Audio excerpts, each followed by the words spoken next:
Jeff McGovern, the pest coach. I was asked to show a little more detail on the Opinel neo6. That's that new knife they have that does not have the locking collar.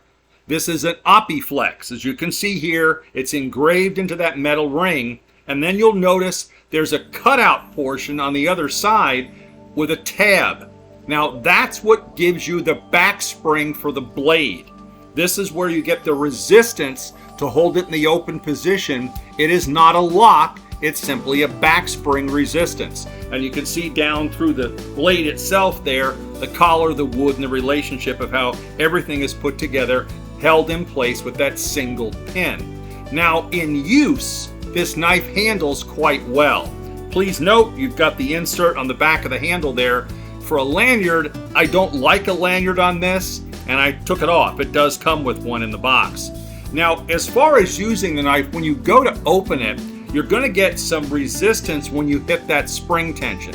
It's not a lot, but it's stiff.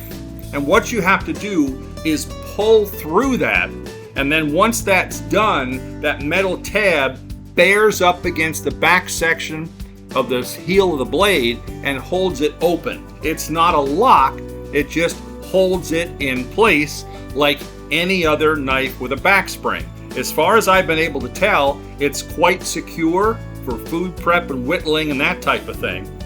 I do use the 90-degree spine on this knife to scrape and smooth, so it's not been an issue there with pressure on the other side of the blade. I've had no trouble at all.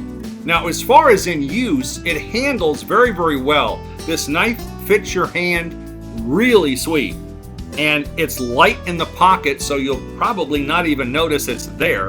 And the reason they did this type of blade with this locking system, or back spring rather, is because they wanted to have something that would be a bit more legal, where you can't have a true locking blade, and they also did blunt the tip off.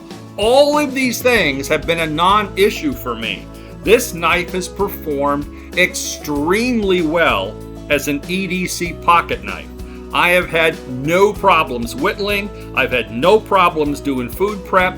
Everything I wanted to do with a knife this size, I've gotten it done with, I guess, maybe a little bit of class with that nice looking olive handle.